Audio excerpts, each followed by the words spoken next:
Assalamualaikum warahmatullahi wabarakatuh. Perkenalkan, nama saya Rika Wandoy. Di sini saya akan mempresentasikan tugas 11 dengan judul materi struktur dan jenis-jenis jabatan dalam manajemen pendidikan dan administrator pendidikan. Struktur dan jenis-jenis jabatan dalam manajemen pendidikan dan administrator pendidikan memiliki peran penting dalam memastikan kelancaran dan efisiensi dalam proses pengelolaan pendidikan. Melalui struktur yang terorganisir dengan baik, setiap individu dapat mengetahui peran, tanggung jawab, dan hubungan kerjanya dengan pihak lain di dalam lembaga pendidikan.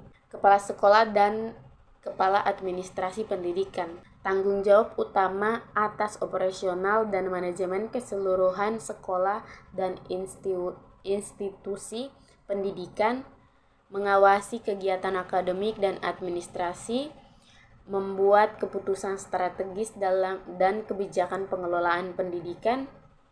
Wakil kepala sekolah dan asisten kepala administrasi pendidikan. Yang pertama, mendukung kepala sekolah dalam tugas administratif dan manajerial. Kedua, menggantikan kepala sekolah saat ia tidak hadir. Ketiga, mengawasi bidang-bidang tertentu seperti kurikulum, pengajaran, atau keuangan. Kemudian ada koordinator akademik, di mana yang pertama bertanggung jawab atas pengembangan kurikulum dan program akademik. Kedua, mengkoordinasikan dan memastikan konsisten pengajaran. Ketiga, melakukan evaluasi dan perbaikan terhadap proses belajar mengajar. Kemudian ada koordinator keuangan dan administrasi, di mana yang pertama dapat menangani aspek keuangan dan administrasi sekolah dalam dunia pendidikan. Kemudian yang kedua, mengelola anggaran pembayaran dan pelaporan keuangan. Yang ketiga, mengkoordinasikan kegiatan administrasi seperti penerimaan siswa, perizinan, dan kegiatan sehari-hari lainnya. Kemudian ada guru dan pengajar. Yang pertama, dapat bertanggung jawab atas pengajaran dan pembimbingan siswa. Kedua, mengembangkan dan melaksanakan rencana pembelajaran sesuai kurikulum. Yang ketiga, dapat melakukan evaluasi kemajuan siswa dan memberikan umpan balik.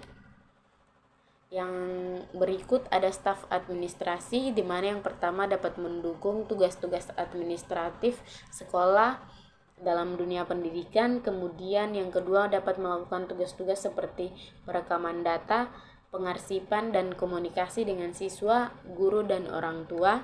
Kesimpulannya, struktur dan jenis-jenis jabatan dalam manajemen pendidikan dapat membantu dalam pengelolaan lembaga pendidikan. Setiap jabatan memiliki peran yang penting untuk mencapai tujuan pendidikan yang berkualitas, dan kolaborasi dan kerjasama antara berbagai jabatan penting untuk kesuksesan pendidikan.